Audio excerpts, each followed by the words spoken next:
पांचों लोग तीन तीन पैग गले से नीचे उतार चुके थे और काफी गंभीर नजर आने लगे थे। यो शुरू से ही वे चुप बैठे हों, ऐसा नहीं था, लेकिन तब उनकी बातों का केंद्र बोतल और उसमें कैद लालपरी थी। उसे पेट में उतार लेने के बाद उन्हें लगा कि पीने पिलाने को लेकर अब तक हुई सारी बातें और बहसें बहुत छोटे और ओछे लोगों जैसी थी। अब कुछ बातें देश और दुनिया के बारे में होनी चाहिए, यही सोचकर वे गंभीर हो गए थे।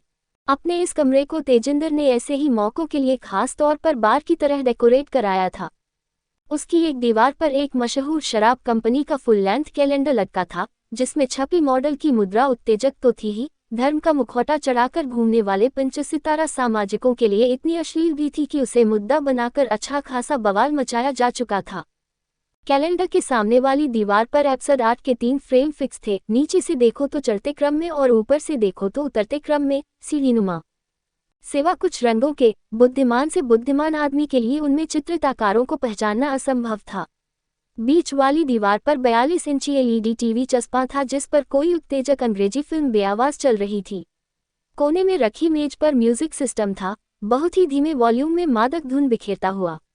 ट्यूब्स ऑफ थी और सीलिंग में जड़े एलईडी बल्बों में से 2 को ऑन करके कमरे को हल्के नीले प्रकाश से भरा हुआ था।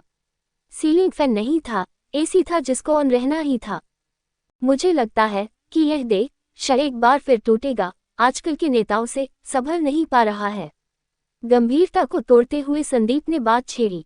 संभल नहीं पा रहा है, संजू ने चौंक कर कहा। अबे, देश में नेता ऐसा कोई बचा ही कहाँ है जो देश को संभालने की चिंता पालता हो, सब साले दल्ले हैं। राजेश को क्योंकि पढ़ने का बहुत शौक था, इसलिए बोलने को उसके पास बाकी दोस्तों के मुकाबले कुछ ज्यादा बातें रहती थीं। उससे रहा नहीं गया, बोला, मेरी बात को तुम लिखकर रख लो, जब तक समाजवाद को ठीक से नहीं अपनाया जाएगा तब तक न देश का भला होगा और न दुनिया का। ऐसी बात है तो सबसे पहले हनी क्यों न उसे अपनाए। गिर जाती गर्दन को कंधे पर टिकाए रखने की कोशिश करते राजीव ने अटक कर कहा, दुनिया के लिए न सही, देश के लिए तो हमारी कुछ न कुछ जिम्मेदारी है ही। यार, मेरा ख्याल है कि किसी चीज को जाने समझे बिना अपना लेना बाल बराबर भी ठीक नहीं है। हम जानते ही कितना है, संदीप ने टोका। उसकी गर्दन तो काबू में थी लेकिन पलकें साथ नहीं दे रही थी। किसी तरह उन्हें झपकने से रोकते हुए बोला, जब तक समाजवाद के मतलब मेरी समझ में साफ नहीं हो जाते तब तक कम से कम मैं समझाता हूँ तुझे। उसके कंधे को थपक कर तेजिंदर ने कहा और चौथा पैग तैयार कर रहे संजू से बोला, मेरा वाला थोड़ा लाइट ही रखना, बस इतना, ठीक? हाँ, तो समाजवाद उस खूबसूरत दुनिया को देखने का सपना है मेरे बच्चे, जिसमें घोड़ियां बकरों के साथ, बकरियां ऊंटों के साथ, ऊंटनियां कुत्तों के और कुत्तियां घोड़ों के साथ यूं कर सकेंगी। अपनी बात के आखिरी शब्दों को कहते हुए उसने दाएं हाथ की मुट्ठी को मेज की सतह के समांतर हवा में चलाया, आगे पीछे पैग बनाकर संजू ने इस बीच गिलास को उसके आगे सरका दिया था। उसने गिलास उठाया और सिप करते ही कड़वा सा मुंह बनाकर संजू से बोला, अभी भी स्ट्रांग है यार, थोड़ा पानी और डाल। पानी डलवाकर उसने एक बार फिर सिप किया, बोला, अब ठीक है। समाजवाद की उसकी इस व्याख्या पर राजेश के अलावा सभी हंस पड़े। क्या सही समझाया है? संदीप हंसते हंसते बोला, मान गए। अपने ऊपर हमें नाज है बेटे कि एक सरदार हमारा यार है। मैं अपना दिमाग साथ बांधे घूमता हूँ बेटे, तुम्हारी तरह खजूर के पेड़ पर नहीं लटका आता। अपनी पगड़ी पर थपकी देकर तेजिंदर बोला। इस बात पर एक और ठहाका लगा। राजेश इस बार भी नहीं हंसा। उसकी हालत भीतर से झुलसे हुए परेशान आदमी जैसी थी जिसके लिए ऐसी वाहियात बातों पर मुस्कुराना मुमकिन नहीं। जो लोग चांदी का चम्मच मुंह में लेकर पैदा होते हैं, समाजवाद उनकी समझ में आने वाला सिद्धांत नहीं है।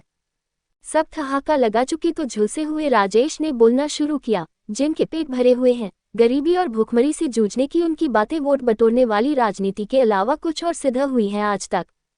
इस एसी रूम में बैठकर महंगी विस्की और तले हुए काजुओं को बीच में रखकर समाजवाद पर चिंतन कर रहे हैं। वाह, पेट भरा हो तो आदमी को आदमी नहीं कुत्ता नजर आता है, सांप बिच्छू नाली का कीड़ा नजर आता है।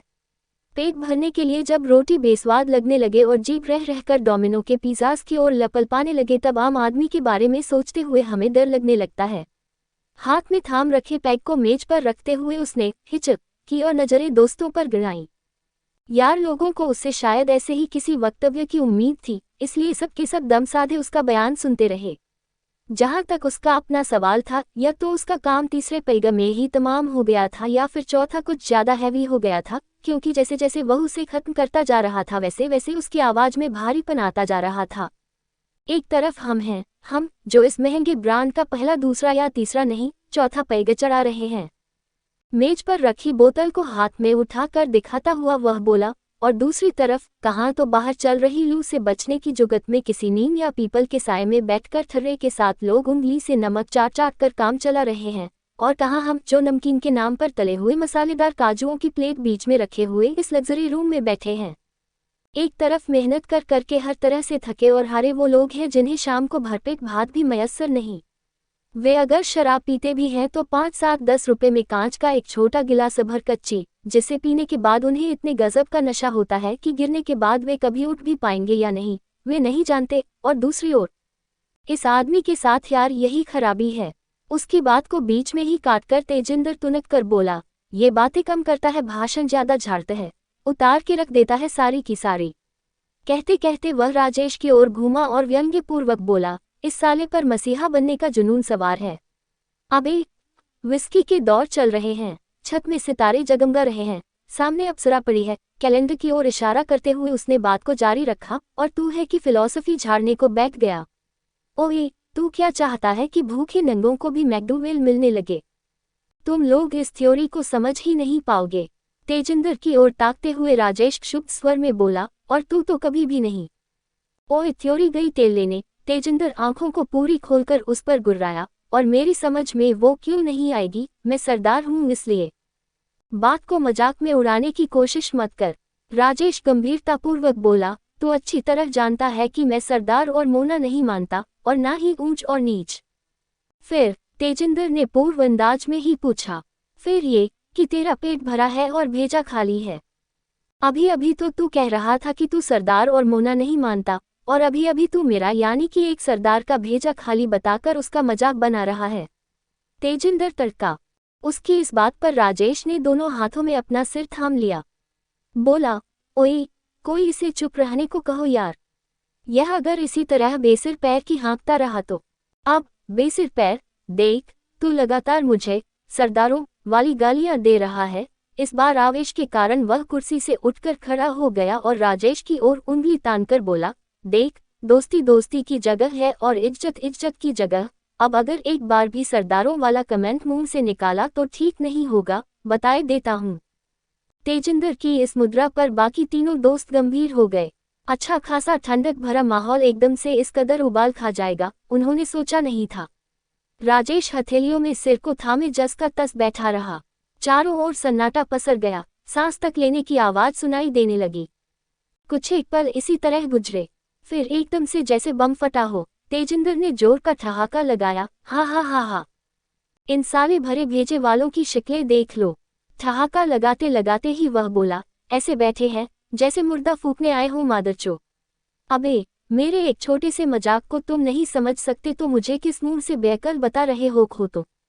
ओ छोड़ ओ ए, राजीव लगभग गुस्से में बोला, ये भी कोई मजाक था, डरा ही दिया हम सबको। ओए डराने वाली तो कोई हरकत मैंने की ही नहीं। तेजिंदर बोला, अबे डराने के लिए तुझे अलग से कोई हरकत करने की जरूरत नहीं होती। राजीव बोला, तू सरदार है और तेरा गुस्से में खड़े हो जाना ही हमें डराने के लिए काफी होता है। और अगर बिना गुस्से के खड़ा हो जाए तो तब तो नहीं न डरोगे? तेजिंदर ने तुरंत पूछा। ओए तेरी तो। उसकी इस बात पर राजीव ने उस पर झपट्टा मारा, लेकिन तेजिंदर खुद को बचा गया। ओए ये हुड़दंगबाजी छोड़ो, काम की बात पर आ जाओ यार। संजू उन्हें रोकता हुआ बोला, इस राजेश की सारी बात मेरी समझ में आ गई। इसके कहने का मतलब ये है कि समाजवाद सिर्फ उसकी समझ में आ सकता है जिसका पेट भले ही खाली हो लेकिन दिमाग खाली न हो। बिल्कुल ठीक, राजीव बोला। राजेश चुप बैठा रहा, जला भुना सा। हाँ, उसमें चाहे गोबर ही क्यों न भरा हो। तेजिंदर ने फिर चुटकी ली। उसकी लगातार की चुटकियों से राजेश इस बार उखड़ ही गया। तुझ हरामजादे के कमरे पर आना और फिर साथ बैठकर पीना, लानत है मुझ पर। खाली गिलास को मेज पर पटक कर वो उठ खड़ा हुआ। ये बात तो तू हमारे साथ वाली हर मीटिंग में कहता है।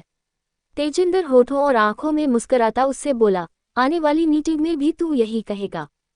माँ की साली आने वाली मीटिंग की, धत, क्रोधपूर्वक खड़े होकर राजेश ने अपनी कुर्सी पीछे को फेंक दी और तेजी के साथ कमरे से बाहर निकल गया। उसके निकलते ही तेजिंदर बनावटी तौर पर मुंह लटकाकर संजीदा आवाज में संजू से बोला, समाजवाद तो उठकर चला गया, अब हमारा क्या होगा कालिया। उसकी इस हरकत पर बहुत तेज एक और ठहाका उन रईसजादों के कंठ से निकलकर कमरे में गूंज उठा। इतना तेज कि कमरे की एक एक चीज हिल गई। पारदर्शी साड़ी के एक छोर से नितंबों को धक्के उल्टी लेटी अप्सरा भी। एक बात बताऊं, संदीप बोला, मैंने जानबूझकर छेड़ी थी देश और नेताओं वाली बात। वह तो मैं तेरे बात छेड़ते ही समझ गया था। राजीव बोला, अबे मैं ड्रामे ना करता तो उसे अभी और बोर करना था हमें। तेजिंदर बोला, मैंने भी तो सोच समझकर ही माहौल क्रिएट किया उसे भगाने का। ला एक एक हल्का सा फाइनल पैग और बना। संजू ने पैग बनाए। तीनों ने फाइनल दौर के अपने अपने गिलास उठाए, चेयर्स किया और गले में उड़ेल गए। उसके बाद उन्होंने अपने अपने सिर कुर्सियों पर पीछे की ओर टिकाए, टांगें मेज पर पसारी और आंखें मूंदकर संगीत की धुन पर पांवों के पंजे हिलाने शुरू कर दिए। ला ला ला ला ला ला ला ला ला ला।